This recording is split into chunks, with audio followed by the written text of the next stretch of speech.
Safety Talk.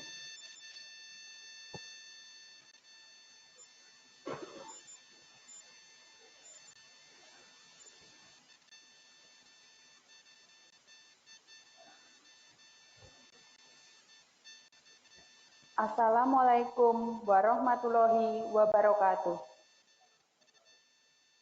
Bapak dan Ibu yang terhormat, saya Hana Kumalasari, Security Rumah Sakit Ortopedi Profesor Dr. R. Suharto Surakarta. Sesuai dengan aturan keselamatan, kami akan memperagakan safety briefing. Saat ini Bapak dan Ibu berada di ruang auditorium lantai 3 Rumah Sakit Ortopedi Profesor Dr. R. Suharto Surakarta. Ruangan ini dilengkapi dengan 2 jalur evakuasi.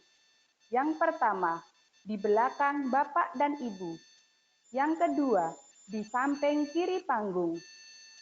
Bila mana terjadi bencana alam seperti kebakaran, gempa bumi, dan bencana lainnya, Bapak dan Ibu diharap tetap tenang. Jangan panik. Lepaskanlah sepatu hak tinggi untuk keluar menuju jalur evakuasi yang sudah disediakan. Jangan gunakan lift. Gunakanlah tangga darurat untuk menuju ke titik kumpul di depan Masjid Rumah Sakit Ortopedi Profesor Dr. R. Suharto Surakarta. Semoga Tuhan senantiasa melindungi kita semua. Terima kasih. Wassalamualaikum warahmatullahi wabarakatuh.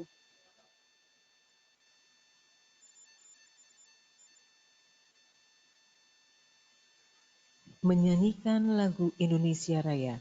Hadirin dimohon berdiri.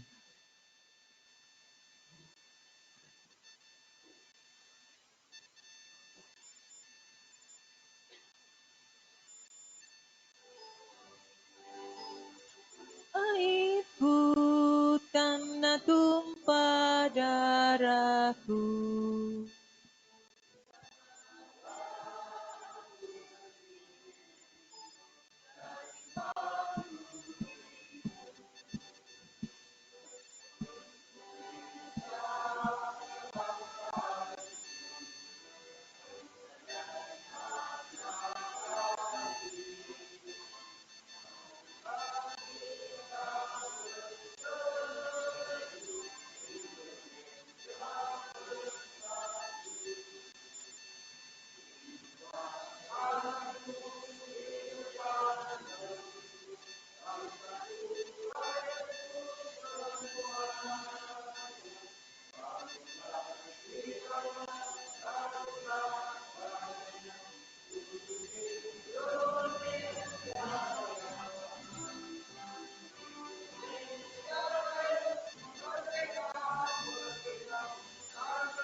Hadirin dimohon duduk kembali.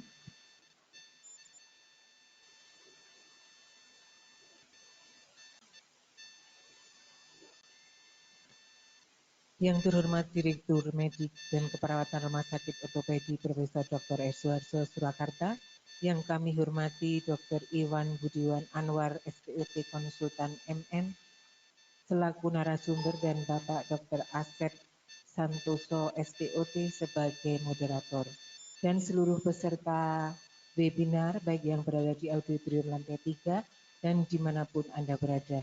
Assalamualaikum warahmatullahi wabarakatuh. Salam sejahtera bagi kita semua. Selamat siang dan selamat bergabung kembali di webinar Rumah Sakit Ortopedi. Dan siang ini Rabu 4 September 2019 akan mengambil tema hip osteoartritis yang akan disampaikan oleh Dr. Iwan Budiwan Anwar, SPOT Konsultan MM. Untuk mengawali acara, marilah kita berdoa terlebih dahulu menurut agama serta kepercayaan kita masing-masing. Berdoa dipersilahkan.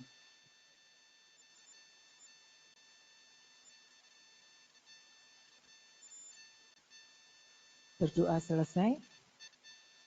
Dilanjutkan dengan sambutan Direktur Utama yang akan disampaikan oleh Direktur Medik dan Keperawatan kepada Bapak Dr. Romanianto, SPOT Konsultan, dipersilahkan.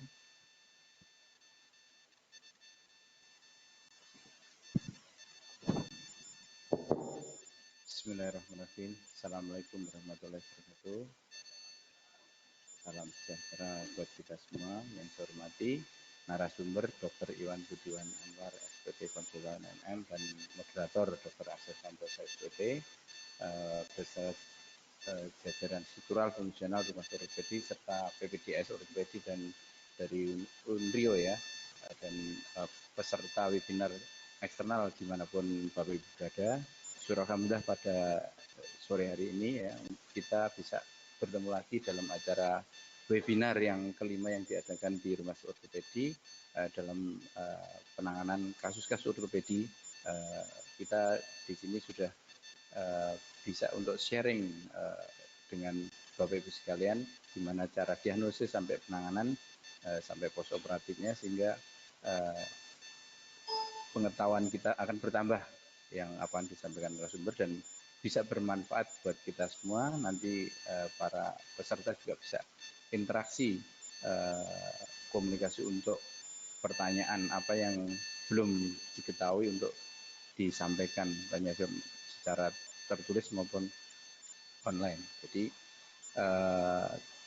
di webinar ini kita bertekad untuk bisa men-sharing ilmu apa yang ada di Rumah Sakit Ortopedi ini yang sudah dikerjakan dan ke depannya. Semoga acara ini bisa berlangsung dengan baik dan bermanfaat bagi kita semua. Mohon untuk bisa diikuti dengan baik dan bisa sharing yang ilmu pengetahuan. Untuk itu kami ucapkan selamat mengikuti webinar dan terima kasih. Wassalamualaikum warahmatullahi wabarakatuh.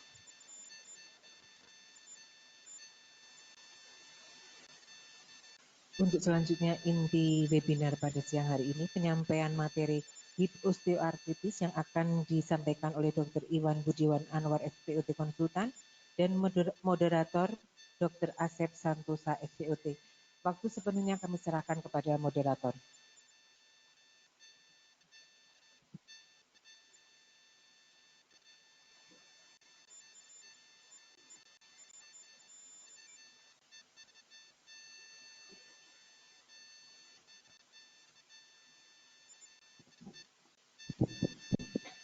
Baik, Bismillahirrahmanirrahim. Assalamualaikum warahmatullahi wabarakatuh.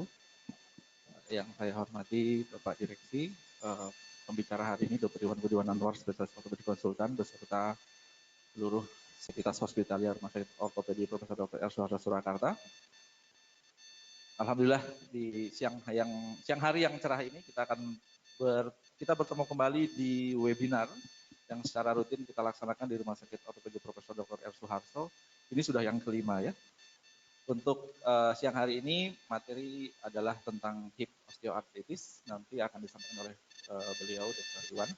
Saya kira langsung saja, silakan Dr. Iwan.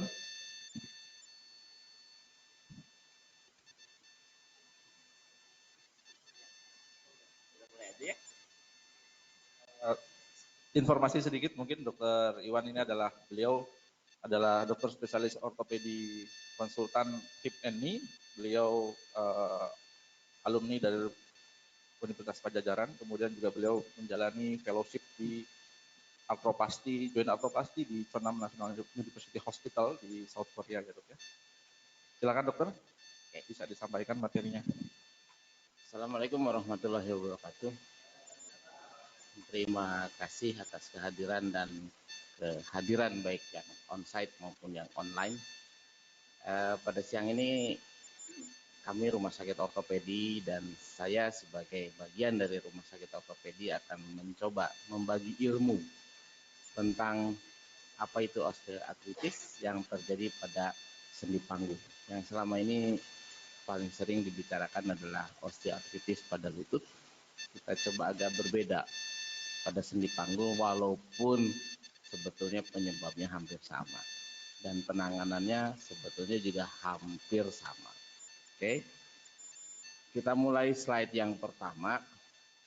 Yang harus kita mengerti, osteoartritis itu adalah sesuatu proses degenerasi. Artinya, osteoartritis itu bukan satu penyakit. Jadi, itu yang harus kita sama-sama mengerti dulu.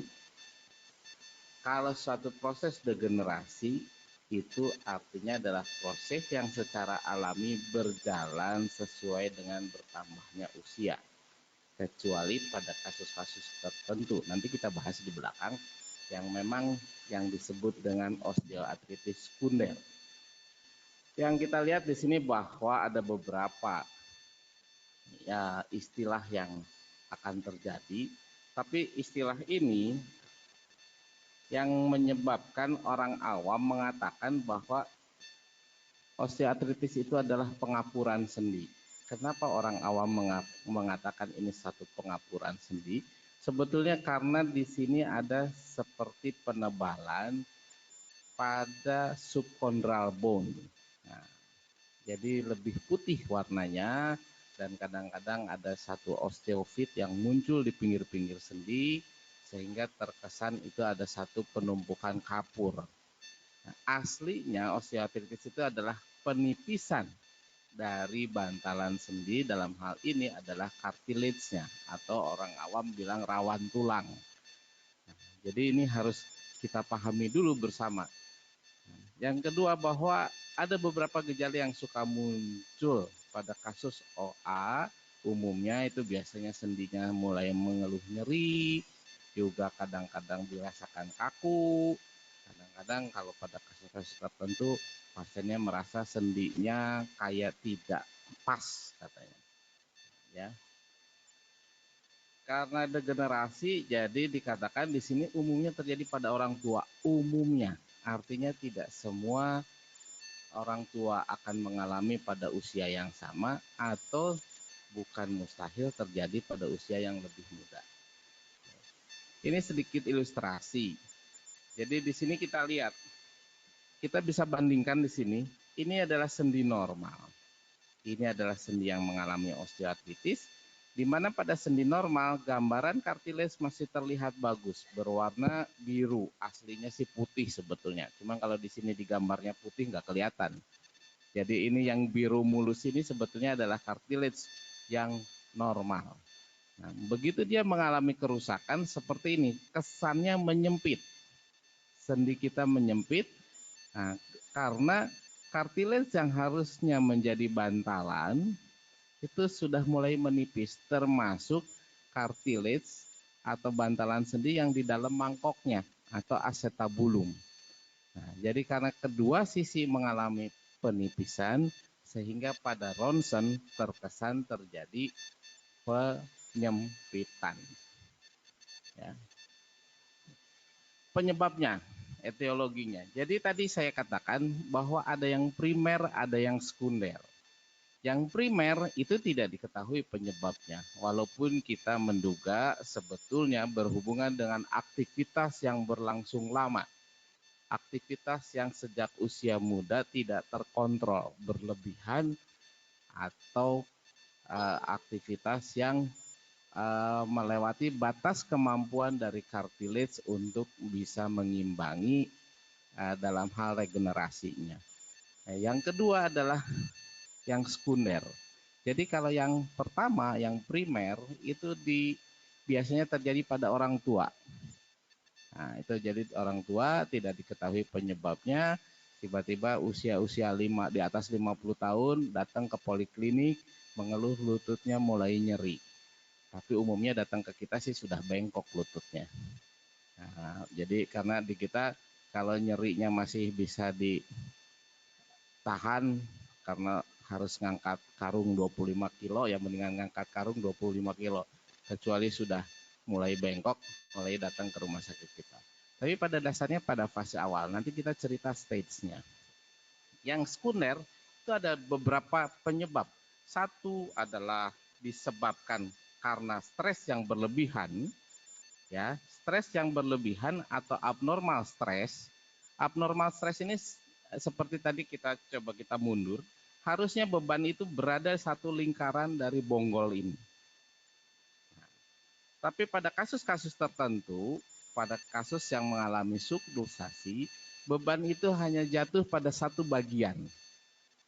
Nah, ibaratnya kalau kita rame-rame nahan, kita bisa kuat menahan itu dengan maksimal. Tapi kalau yang ditekannya satu orang, ya orang itu lama-lama akan kelelahan dan orang itu akan menjadi sakit. Tapi kalau rame-rame, mungkin kita bisa menahan tekanan secara lebih lama. Nah, yang kedua, pada kasus-kasus kelainan kongenital, misalnya memang dari sejak lahir sudah ada kelainan kongenital yang menyebabkan abnormal stres. Kalau yang kasus yang sering, yang sekunder yang kita temukan adalah misalnya mengalami infeksi. Orang yang pernah infeksi biasanya sudah mengalami kerusakan. Bisa yang diganggu pembuluh darahnya atau yang diganggu secara langsung oleh kumannya adalah kartilage-nya atau tulang di bawah kartilage-nya dimakan oleh bakteri tersebut. Nah, itu yang menyebabkan akhirnya tulangnya menjadi tidak rata karena ada bagian-bagian tertentu rusak sehingga pada pergerakan menyebabkan rasa sakit. Ini juga rematik. Sebetulnya bukan hanya rematik, kadang-kadang kita temukan juga pada yang lupus. Jadi penyakit-penyakit imunologis kadang-kadang menyerang pada seluruh bagian, tapi yang umum imunologis yang ada di sendi adalah rematik. Ya. Kemudian abnormal bone. Kalau abnormal bone itu tulangnya mengalami sesuatu proses. Contohnya misalnya dia pasca patah. Jadi pada tulang yang mengalami patah, terutama di daerah sendi, tentu saja bukan patah di daerah tulang panjangnya, misalnya tadi di daerah bonggolnya atau di daerah mangkoknya, itu sebagus apapun kita melakukan pengembalian posisi, pada jangka waktu tertentu dia akan mengalami satu osteoporosis karena sudah terjadi perubahan. Kemudian juga pada penyakit-penyakit metabolik. Di sini misalnya orang dengan Paget disease yang memang tulangnya sendiri sudah ada kelainan. Ini secara garis besar kita bisa lihat bahwa ada yang disebabkan oleh saya lihat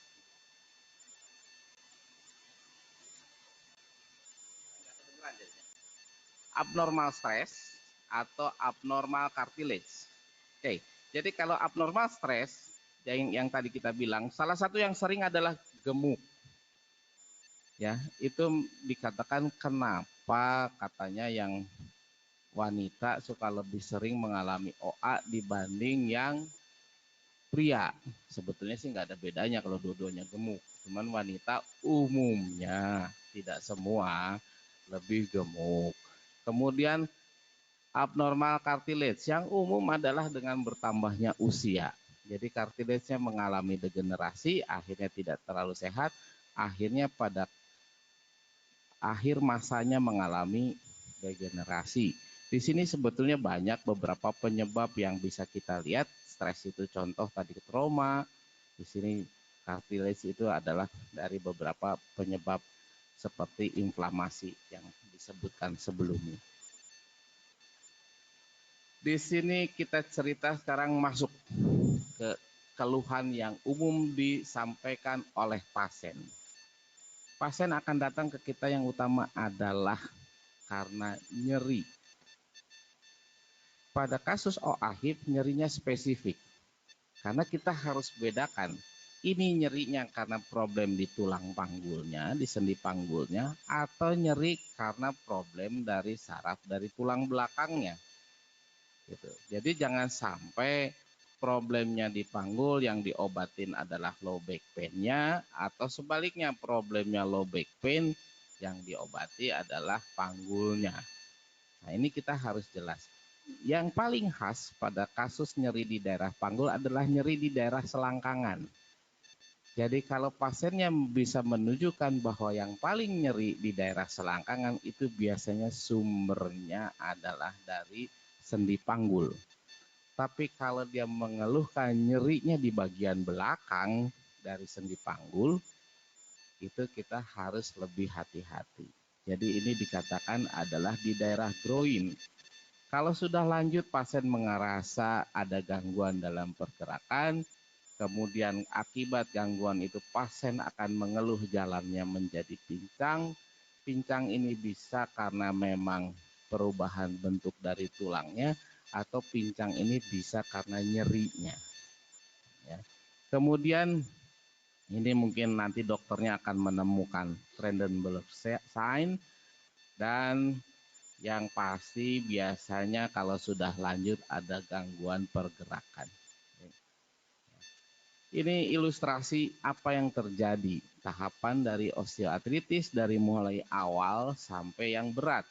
Pada kasus awal biasanya dia terjadi di daerah DUM namanya ini.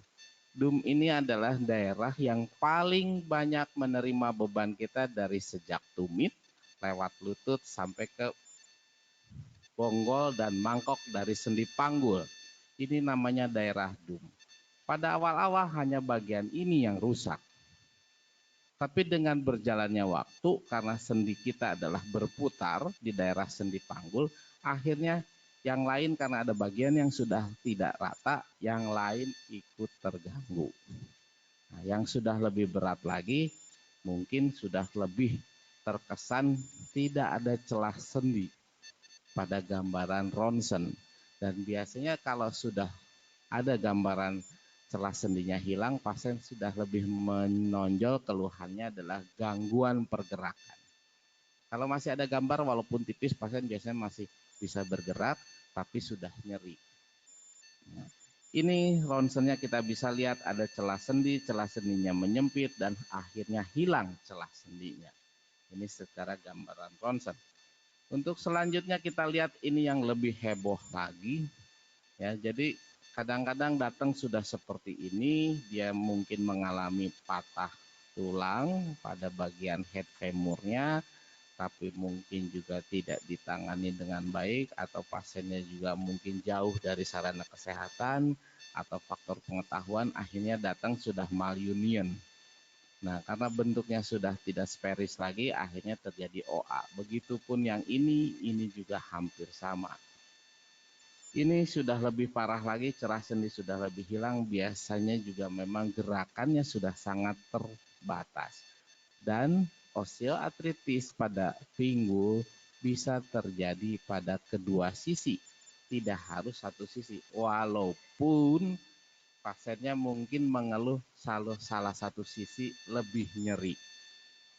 Nah, jadi kalau kita mendapatkan satu pasien mengeluh nyeri pinggul dan tidak jelas penyebabnya, kita harus amati pada sisi sebelahnya.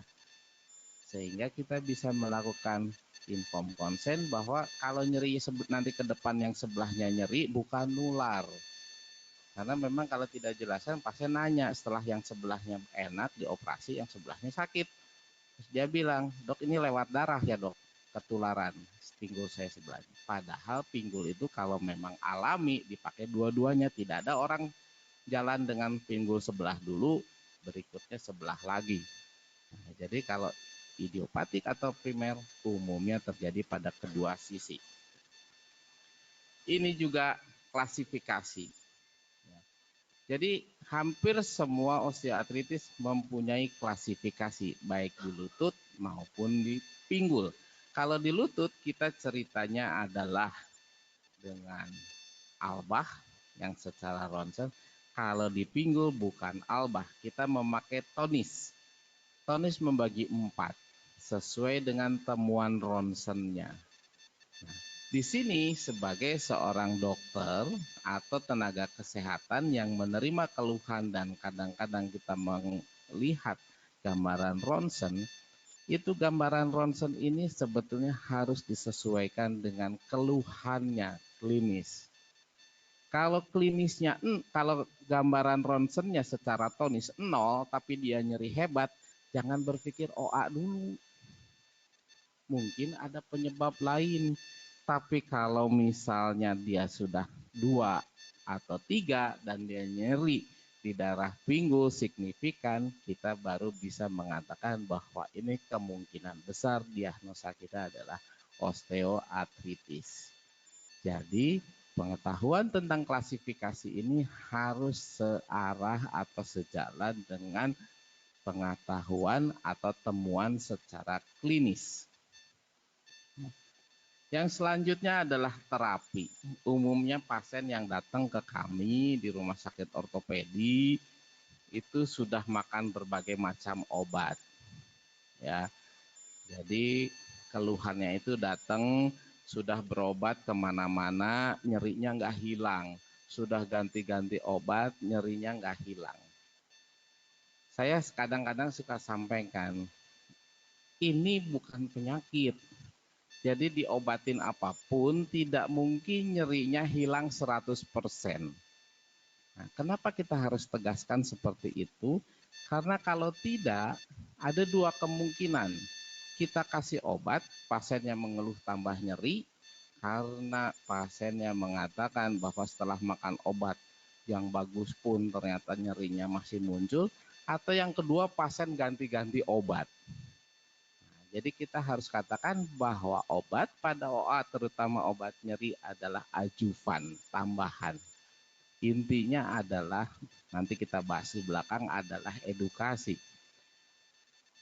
Yang juga berkembang, tapi jarang sekali pada OA HIP dilakukan di luar, adalah menyuntik kortikosteroid. Kortikosteroid ini adalah pisau bermata 2.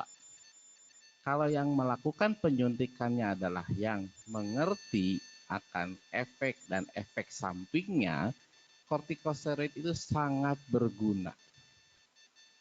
Tapi kalau yang memakai atau yang memberikannya yang tidak mengerti efek dan efek sampingnya, akan dipakai berlebihan. Nanti yang lebih menonjol bukan efeknya, tapi efek samping dari kortikosteroidnya. Nah, ini pun harus dijelaskan pada pasien. Jadi keuntungannya pada osteoartritis hip, jarang sekali dokter yang mau nyuntik kortikosteroid di daerah panggul. Tapi kalau pada lutut sering sekali kita menemukan itu. Dan itu harus sangat terkontrol. Terapi. Semua kasus osteoartritis bisa diterapi konservatif. Kita harus sama-sama mencamkan ini supaya pasien tidak takut berobat.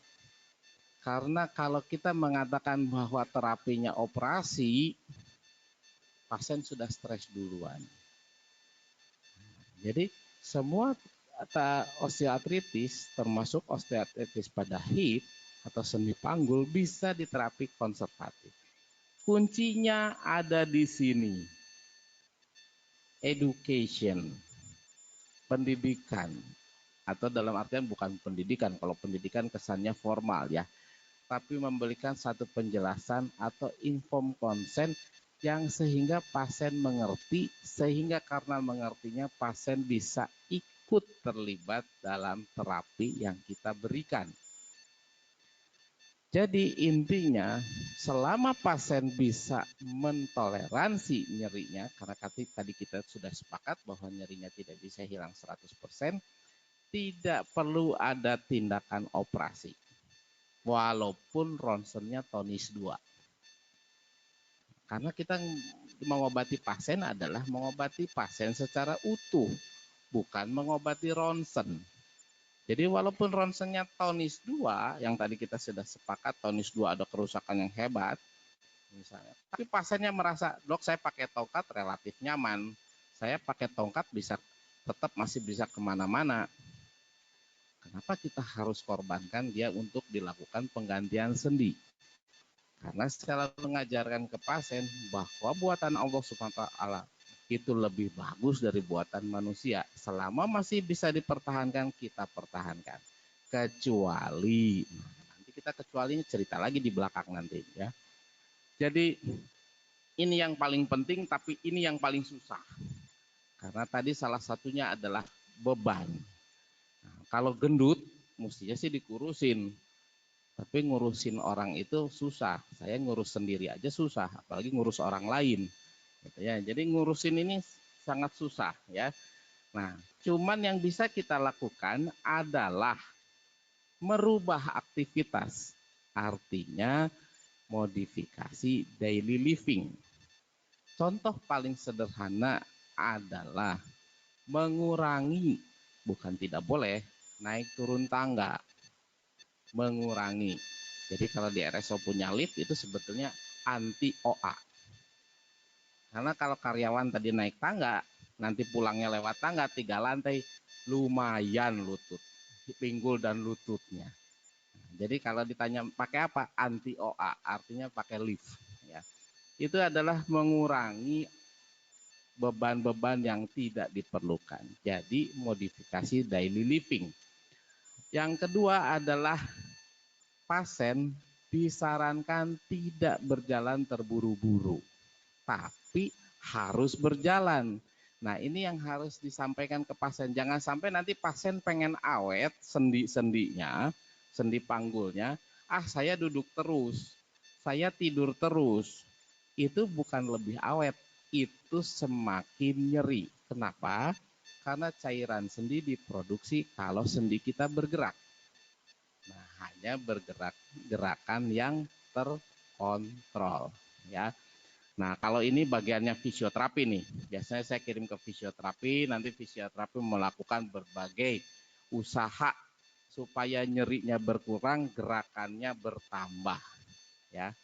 Nah, terus kemudian ini menghindari nyeri-nyeri ya, aktivitas yang menyebabkan nyeri. Kalau loncat nyeri ya jangan loncat. Gitu. Itu pasiennya nanti bilang, "Dok, saya udah enakan, tapi kalau loncat nyeri." Ya jangan loncat.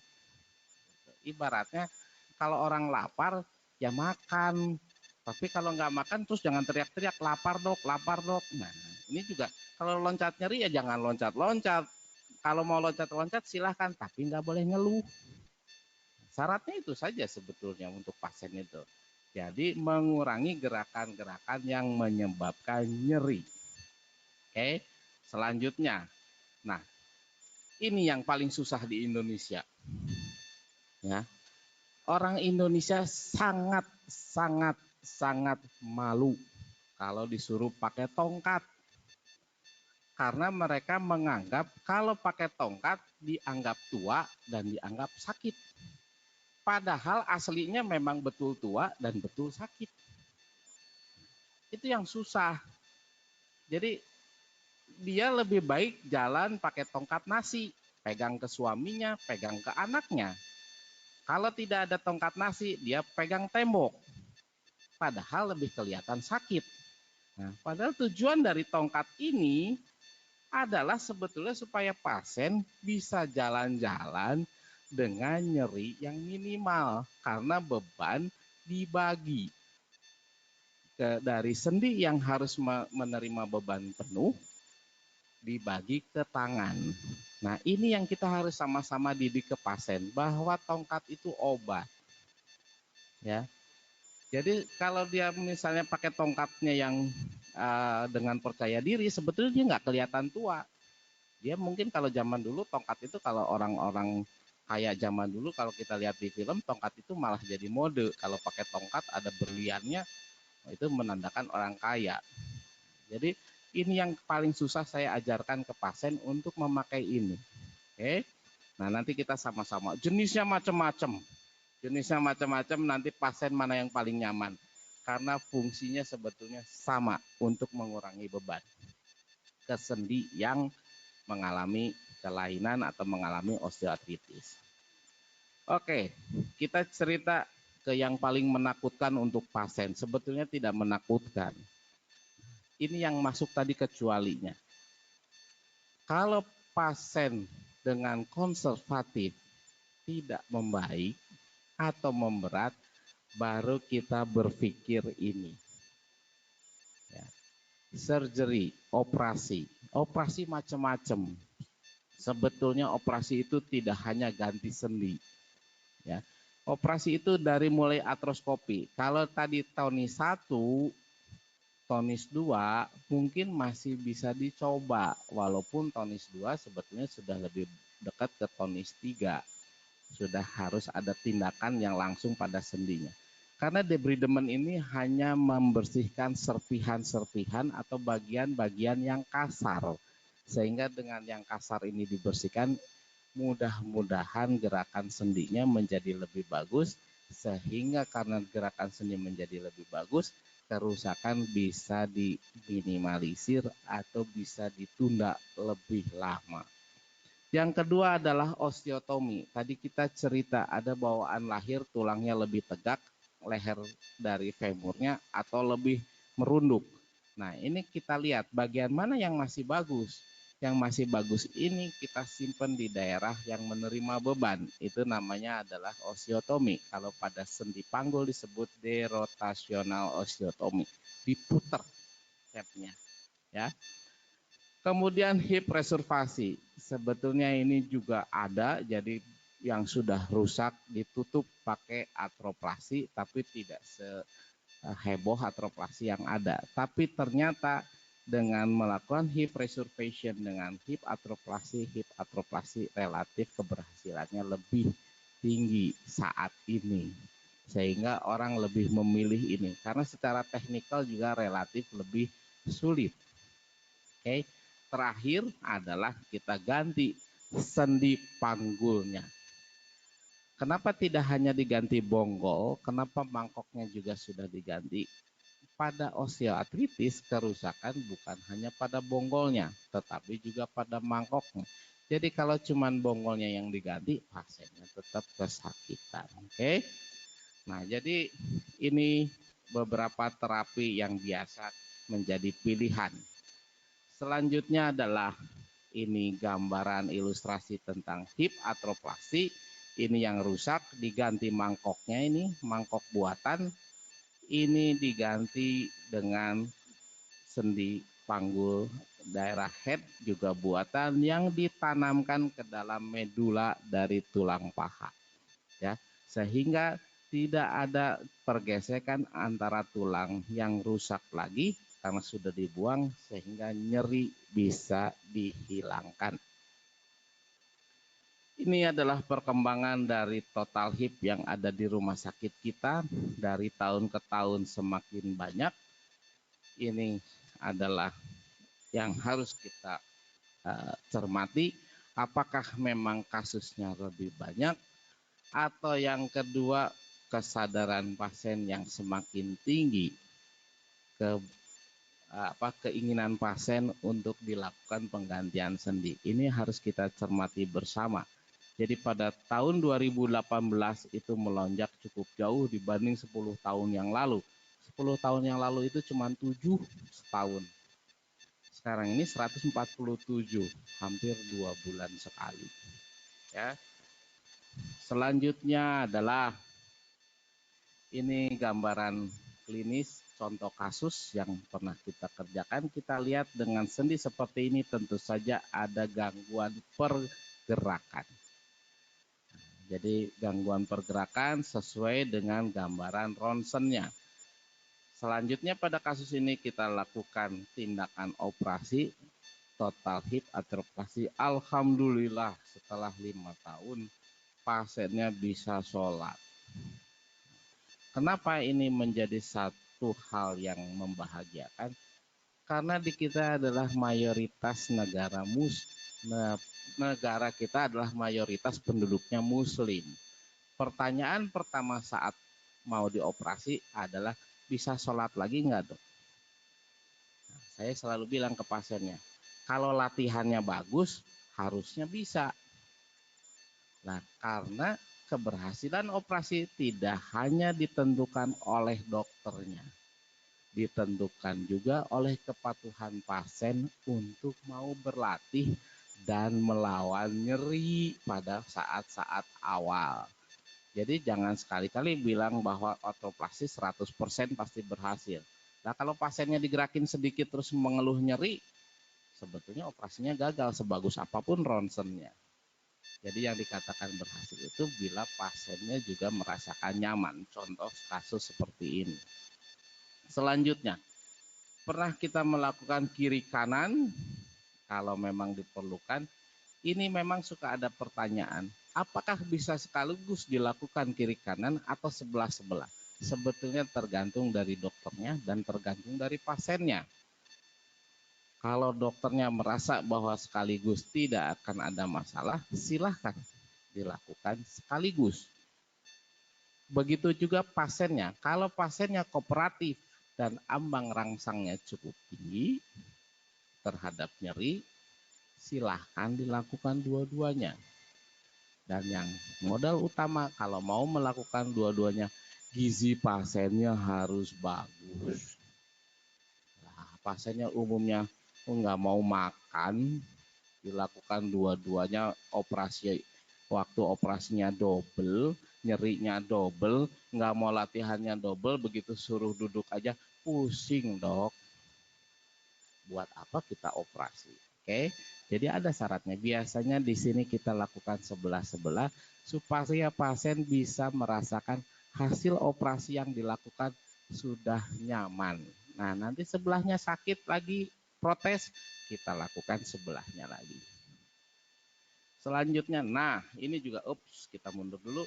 Ini juga alhamdulillah walaupun kiri kanan kalau memang pasiennya cukup kooperatif untuk berlatih fisioterapi kita hebat-hebat bisa membimbing sampai pasiennya bisa seperti ini, tentu kerja dokternya tidak sia-sia. Jadi kita harus sama-sama menggolkan supaya keinginan pasien itu tercapai. Jadi antara dokter, tenaga kesehatan lain yang mendampingi pasien, dan pasiennya sendiri. Yang terakhir, kasus yang terakhir kenapa jadi hilang? Mohon maaf, gimana ini jadi hilang? Nah, ya salah mencet. Oke, nah ini lebih heboh lagi. Ini kasus yang pernah kita kerjakan dan relatif heboh. Karena ini pasiennya jadi Robocop. Kedua sendi dioperasi, kedua tulang paha juga dioperasi. Karena kalau cuma diganti sendinya, tulang pahanya tidak dibetulin, tetap tidak maksimal. Nanti kita lihat hasilnya. Ini dia. Nah, saya bilang, pasiennya jadi Robocop. Panggulnya dua-duanya diganti, pahanya dua-duanya dilurusin. Oke. Nah, ini hasil kerja dari dokter di rumah sakit ortopedi. Pasiennya cukup puas, walaupun dalam follow up memang pasien masih ketergantungan alat bantu, tapi pasien mengatakan hidupnya lebih berarti dibanding sebelumnya. Kata-kata itu adalah kata-kata yang paling membahagiakan dokter. Karena kalau pasiennya bilang, dok, lebih nyeri dibanding sebelum operasi, dokternya pingsan. Nah, tapi kalau pasien mengatakan, enak dok, alhamdulillah, dulu saya nggak bisa ini, sekarang itu satu hal yang sangat membahagiakan sehingga kerja kita tidak mubazir. Karena semua tindakan operasi untuk pasien, bukan untuk dokternya. Ya. Oke, jadi itu saja sedikit ilustrasi tentang osteoartritis hip. Mudah-mudahan ilmunya bermanfaat. Kalau memang ada yang bisa kita diskusikan, nanti kita diskusikan bersama. Wassalamualaikum warahmatullahi wabarakatuh.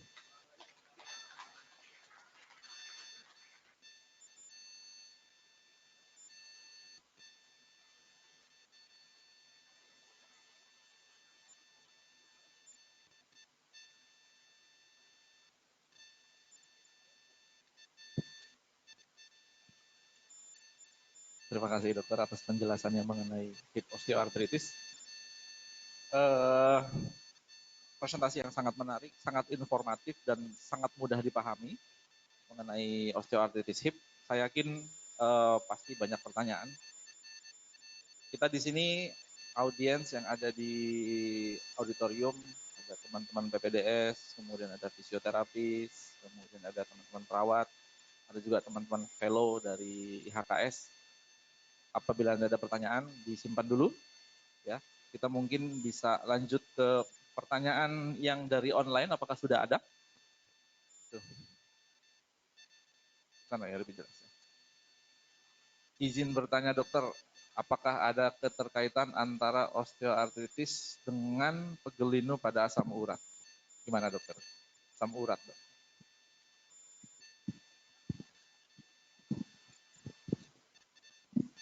Oke, terima kasih atas pertanyaannya kepada Mas atau Pak Muhammad.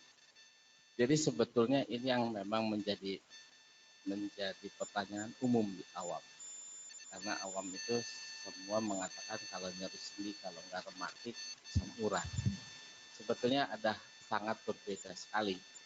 Jadi kalau asam urat itu penyebabnya ada di penumpukan asam urat itu sendiri, bahwa asam uratnya di dalam darah cukup tinggi dan mengalami penumpukan sekitar sendi, menyebabkan peradangan.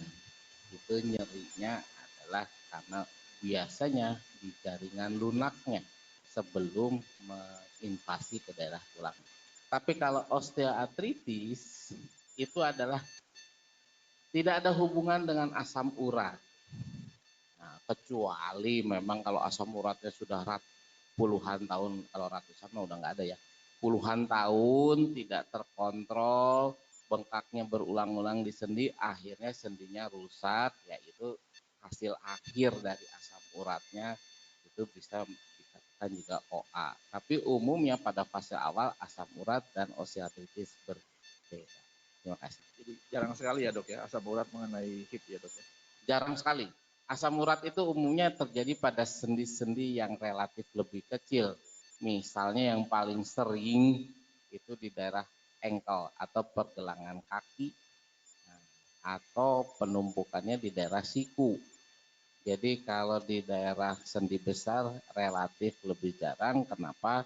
Karena pergerakannya lebih banyak, pembuluh darahnya juga masih relatif lebih besar. Baik dokter. Pertanyaan berikutnya mungkin, Mas, mana? Ada lagi? Sudah banyak pertanyaannya. Yang kedua ya, apakah pilihan terapi untuk pasien OA hip pada usia muda, dok? Usia 20 sampai 30 tahun. Apakah ada pilihan terapinya apa saja, dokter? Untuk OA. Itu yang pertanyaan dari Mas Fajar. Iya, Fajar, dok ya. Sebelumnya Mas Anando. Oh, yang itu dulu. Juga ada indikasi injeksi intraartikuler. Oke, kita jawab langsung dua-duanya sekalian ya, dok ya. Ya. Jadi untuk injeksi intraartikuler harus dipahami bahwa itu bukan obat untuk memperbaiki sendi yang sudah rusak. Semua suntikan sendi intraartikuler yang dimasukkan ke dalam sendi yang umumnya berisi hyaluronik acid itu tujuannya hanya pelumasan, dalam pengertian bahwa sendi yang rusak ini dimaksimalkan pelumasannya sehingga gerakannya bisa menjadi relatif lebih mulus. Tapi yang rusaknya tetap. Jadi jangan sampai nanti berharap dengan disuntik intraartikuler hyaluronik acid yang tadinya sudah tipis jadi tebal lagi. Jadi intinya hanya sebagai pelumasan. Pertanyaan kedua, tadi pada usia 20-30 tahun, apakah bisa terjadi OA? Bisa, tapi umumnya sekunder. Jadi ada penyebabnya yang jelas. Jadi penyebabnya yang jelas bisa tadi bawaan sejak kecil, coxa-vara, coxa valga, bisa pernah mengalami infeksi, biasanya infeksi yang paling pelan-pelan tapi terus ngerusak adalah infeksi TBC atau spesifik. Tapi kalau infeksinya yang non spesifik, non TBC biasanya sudah heboh sebelum jadi OA atau karena trauma. Jadi misalnya pernah lepas sendi, ya, sendinya pernah dislokasi, walaupun berhasil kita masukkan, itu resiko osteoartritis sudah mulai meningkat. Awalnya memang AVN-nya dibiarkan. AVN itu bongolnya mati dibiarkan, akhirnya merusak dari mangkoknya. Jadi bagaimana mencegahnya pada usia muda? Usia muda banyak bergerak, aktivitas, tapi tetap terkontrol. Jadi intinya adalah terkontrol. Nah, nanti mungkin ada bahasan lain bagaimana mengontrol gerakan sesuai dengan usianya. Itu mungkin di topik webinar yang akan datang. Dokter, terkait, mohon izin dok, terkait tadi yang suntik hyaluronat, itu kadang pasien itu bertanya, dok, saya kalau disuntik obat ini sendi saya sembuh apa enggak? Pertanyaan pasti seperti itu dok. Bagaimana dokter itu? Nah itu, jadi tadi saya sampaikan tadi bahwa sebelum kita melakukan satu tindakan apapun atau pengobatan apapun, yang penting itu inform consent, Dr. Asep. Jadi apa yang mau kita berikan? Yang kita berikan ini efeknya apa? Side efeknya apa? Jadi efek sampingnya. Sehingga pasien mengerti. Nah, pada kasus penyuntikan intraartikuler dengan hyaluronik acid, kita harus jelaskan bahwa secara teori memang ini kontroversi. Ada yang mengatakan tidak berguna. Kenapa mengatakan tidak berguna? Kalau tujuannya untuk menyembuhkan. Nah, jadi kalau pasiennya tadi menanyakan bisa sembuh, jangan disuntik. Karena nggak akan sembuh. Nanti disuntik harganya jutaan, setelah disuntik makin nyeri. Habis disuntik jutaan dok kok makin tetap sakit. Nah, sugestinya double nyerinya. Jadi kalau pasiennya tujuan disuntik adalah untuk sembuh, jangan sekali-kali dilakukan penyuntikan. Tapi kalau misalnya pasien mengatakan ikhtiar apa yang bisa kita lakukan, nah salah satu ikhtiarnya adalah meningkatkan pelumasan di dalam sendinya. Jadi yang penting itu adalah edukasi dan keterlibatan pasien dalam pengobatan. Jadi harus diluruskan dulu pemahaman pasien ya dok ya. Betul dokter Asep. Pertanyaan berikut ada lagi? Waduh, yang ke kiri sekarang. Dari Jifayori ya. Bagaimanakah menurut dokter efektivitas dari glukosamin kondroitin dok? Obat minum. Kan ada pasien kadang dok saya beli di apotek. Beli glukosamin kondroitin itu ada manfaatnya enggak dokter untuk OA? Bagaimana dok? Ya, sebetulnya ini hampir sama dengan tadi hyaluronik acid. Jadi glukosamin kondroitin, hyaluronik acid itu adalah zat yang umum ada di dalam cairan sendi. Jadi kalau tujuannya adalah untuk memaksimalkan produksi cairan sendi atau memaksimalkan kualitas dari cairan sendi, mungkin ada gunanya. Tapi kembali lagi, kalau makan glukosaminnya tujuannya untuk jadi tebal lagi sendinya, yang rusak jadi bagus lagi, tidak bermanfaat. Jadi tergantung tujuan dari terapi atau obat yang diberikan. Sehingga memang suka ada yang nanya pasien, sampai kapan dok saya makan glukosamin? Saya selalu bilang sebosannya. Kalau bosan berhenti aja, itu suplemen kok. Jadi kalau memang pasiennya merasa bahwa tidak makan obat, dia sudah nyaman, nggak usah makan obat. Karena glukosamin bukan kayak antibiotik. Kalau antibiotik walaupun ngerasa sembuh harus dihabiskan. Tapi glukosamin adalah suplemen. Sehingga kalau memang pasiennya tidak menghendaki makan itu. Tapi kalau pasiennya alhamdulillah merasa lebih nyaman setelah mengkonsumsi glukosamin, silahkan. Secara teori glukosamin itu baru memberikan efek yang terasa setelah 3 bulan minumnya. Dan tergantung dosisnya. Biasanya kita berikan sekitar 1000 mili. Jadi kalau memang setiap harinya 250 mili sehari sekali, ya memang mungkin dikali lagi jadi berapa bulan baru terasa. Ya, jadi glukosamin itu kenapa lama efeknya karena dia bahannya dari herbal. Makasih dok. Ya. Pertanyaan berikutnya mungkin dari audiens yang ada di auditorium, silakan. Dari teman-teman fisioterapi, dari Pak Narko, monggo. Mungkin bisa minta mic-nya, Pak Jas.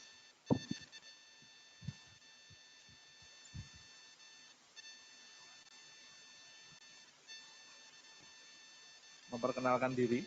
Bismillahirrahmanirrahim. Selamat siang Dr. Iwan.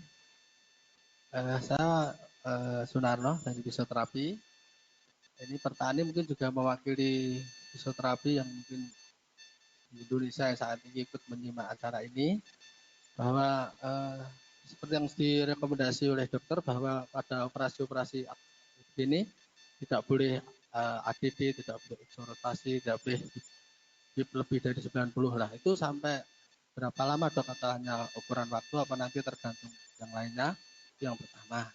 Yang kedua ini mewakili pasien dok. Kebetulan kalau pasiennya masih usia produktif, 20, 30 dan masih menikah tentunya ya sudah menikah. Nah ini kadang ada yang menanyakan kapan bisa mulai untuk perubahan seksual dan bagaimana apabila nanti ada dan harus bagaimana supaya itu bisa berlangsung. Terima kasih. Assalamualaikum warahmatullahi wabarakatuh. Terima kasih Pak Narno. Menarik sekali pertanyaannya, Dok. Oke, silakan. Terima kasih Pak Narno. Ini rekan kita di fisioterapi yang sehari-hari membantu saya pada pasien-pasien yang pasca atroplastik. Jadi intinya tujuan dari atroplasti adalah untuk membebaskan nyeri pada aktivitas normal, dalam artian normal secara generik, secara keseluruhan. Itu adalah jalan dan duduk. Memang tadi saya ceritakan bahwa kita muslim kadang-kadang minta buat sholat. Itu saya katakan bisa itu dilakukan kalau satu, jalan normal. Sudah tidak ada keluhan sama sekali jalan, sudah betul-betul nyaman. Kedua, duduk nyaman, kursi biasa. Nah, kalau itu dua sudah tercapai, mari kita mulai untuk dikuatkan ototnya. Seperti kita ketahui bahwa sebagus apapun atroplasti yang kita lakukan, resiko dislokasi dibanding sendi normal tetap lebih tinggi. Yang kita khawatirkan adalah dislokasi. Dislokasi ini mudah terjadi kalau ototnya nggak kuat. Karena yang nahan sendi kita tidak lepas itu salah satunya adalah kekuatan otot. Nah, jadi nanti teman-teman fisioterapi dikuatkan ototnya. Mulai duduk gradual makin rendah. Jadi misalnya sekarang duduk di kursi ini, turun di sofa. Lihat berdirinya. Kalau berdirinya sudah nyaman, tidak repot, tidak berbahaya, turunin lagi. Baru kita cerita dari jongkok ke berdiri. Karena sholat itu adalah dari yang berat itu dari jongkok ke berdiri. Transisinya itu. Kalau sudah duduk aman, berdiri aman, ruku aman. Tapi waktu dia habis duduk, kan nggak mungkin loncat. Lebih bahaya lagi, dia harus punya tenaga untuk berdiri. Tapi saya selalu sarankan buang air besarnya dirubah. Kenapa? Karena kalau buang air besar jongkoknya lama. Kalau sholat kan nggak jongkok terus, cuman selewat dia jongkok. Tapi kalau buang air besar sebaiknya pakai kloset duduk. Walaupun sekarang berkembang bahwa dengan posisi squatting atau posisi jongkok itu adalah katanya lebih sehat. Nah kalau mau begitu kloset duduknya dikasih dingklik di bawahnya sehingga kakinya naik. Sehingga pada saat dia dari buang air besar mau berdiri, tenaga yang dibutuhkan tidak terlalu banyak. Jadi seperti itu. Yang kedua adalah tadi berhubungan. Sebetulnya hari kedua setelah operasi boleh. Kedua. Ya, karena hari pertama pasti pengaruh bius. Gimana mau berhubungan masih pusing-pusing mungkin. Hari kedua udah seger boleh, tapi kan nggak mungkin di rumah sakit. Jadi sebetulnya as soon as possible. Nah, bagaimana yang aman? Satu, hindari posisi yang menyebabkan nyeri pada daerah operasi. Tentu saja di sini diperlukan satu modifikasi awal-awal.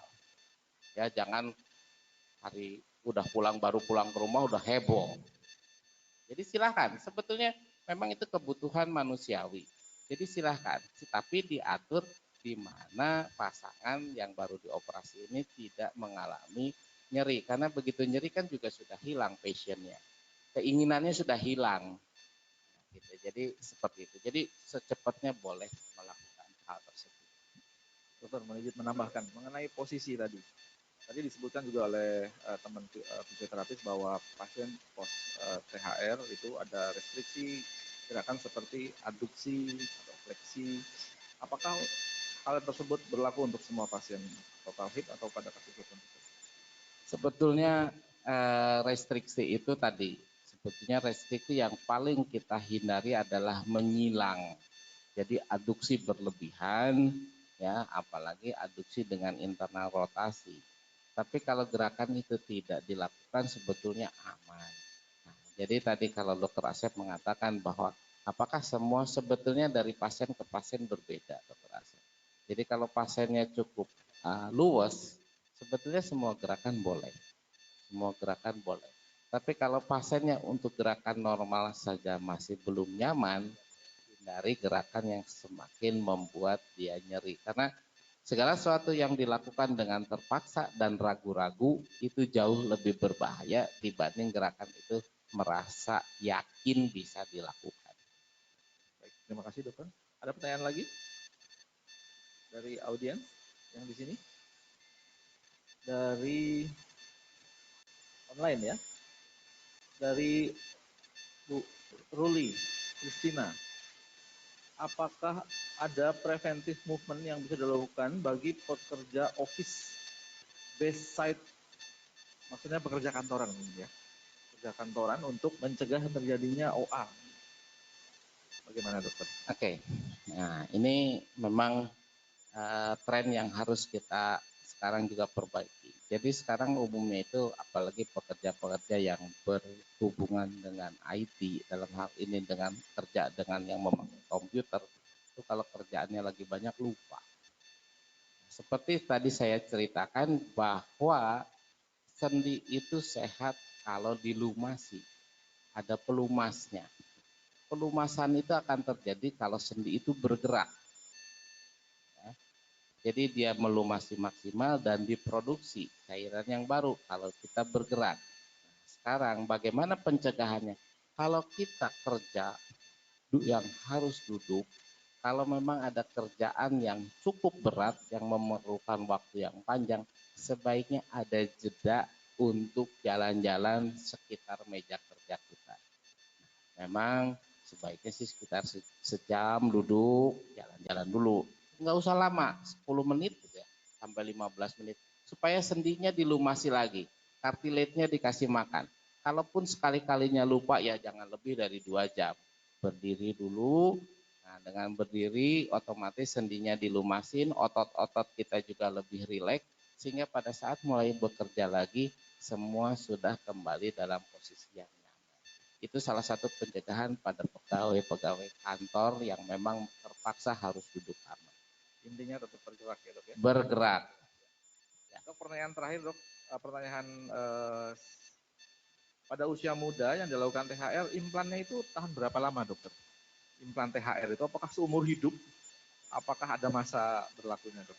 Oke, nah ini juga pertanyaan umum yang ditanyakan di pasien. Pasien ke kita, maksudnya di poliklinik. Jadi secara teori saat ini yang secara umum itu berhubungan dengan bahan yang dipasang di implan terutama pada daerah polietilen. Polietilen itu bantalan yang putihnya. Itu dikatakan rata-rata sekitar 10 tahun dia akan mengalami keausan. Secara logika juga segala sesuatu yang bergesekan tentu akan mengalami keausan. Nah, keausan ini yang kadang-kadang menyebabkan perubahan bentuk dari polietilennya atau bantalannya, atau polietilennya kayak osteoartritis juga sebetulnya, jadi banyak serbuknya. Nah, serbuk ini akan bereaksi pada tulang sekitarnya sehingga menyebabkan longgar. Nah, tapi apakah setiap 10 tahun harus diganti? Tidak. Sebetulnya diganti kalau ada keluhan. Keluhan ini juga sangat tergantung dari pasien ke pasien. Kalau pasiennya habis total hip main basket, jangan nunggu 10 tahun. Mungkin juga 5 tahun, 4 tahun sudah harus kita ganti lah. Buatan manusia dibandingkan sama buatan Allah ya tentu akan lebih ringkih buatan manusia. Tapi kalau sekarang dia memang aktivitas normal yang tidak banyak benturan, mungkin lebih awet. Kalau memang misalnya walaupun muda sampai 20 tahun, 30 tahun tidak ada keluhan, tidak perlu ada operasi penggantian. Jadi intinya adalah bila ada keluhan dan kita pastikan keluhan itu disebabkan oleh keausan dari implannya. Nah, memang sebetulnya kenapa yang muda kita cegah kalau bisa jangan sampai ganti sendi, karena yang muda itu kan aktif sekali. Sehingga tentu saja gesekan yang terjadi pada implannya jauh lebih tinggi dibanding yang dioperasi sudah sepuh. Yang sepuh kan udah jarang main basket. Nah, paling juga kalau nanya olahraga yang paling aman, catur. Itu paling aman buat yang habis total hit. Ya, terima kasih. Baik dokter, terima kasih dokter. Waktu sudah habis ya. Dokter mungkin bisa ada pesan singkat yang bisa disampaikan kepada seluruh audiens kita. Oke, take home message yang ingin saya sampaikan adalah jadilah orang Indonesia yang selalu optimis dan selalu bergerak. Orang Indonesia ini, kenapa ada kata-kata tersebut? Karena orang Indonesia ini semakin kesini semakin malas bergerak. Salah satunya adalah semua memakai kendaraan kalau bisa berhenti di depan pintu kamar kerjanya. Nah, mestinya kalau dari tempat parkir jalan, kalau ke tempat kendaraan umum jalan, kita lihat sekarang semua penumpang bis pengen berhenti, begitu keluar dari gang, bisnya harus berhenti di situ. Harusnya dibiasakan jalan ke shelter, sehingga itu ada fase normal, ada fase gerakan yang dia membuat dia lebih sehat sebetulnya. Jadi bergeraklah dan selalu optimis. Karena jangan takut akan terjadi OA, karena OA itu sesuatu yang alami. Itu saja mungkin take home message-nya. Terima kasih. Siap. Tepuk tangan dulu. Terima kasih saya ucapkan kepada Dr. Iwan, kepada seluruh audiens yang telah berpartisipasi, baik yang berada di auditorium maupun yang hadir secara online. Saya kira kita sudah sampai pada ujung acara. Saya tutup. Wabillahi taufiq wal hidayah. Wassalamualaikum warahmatullahi wabarakatuh.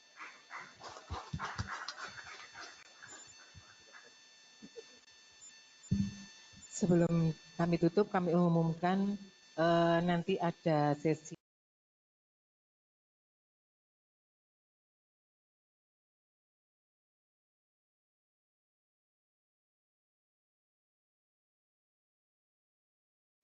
tema berikutnya bisa dicek di Instagram maupun Facebook Rumah Sakit Ortopedi untuk info webinar selanjutnya.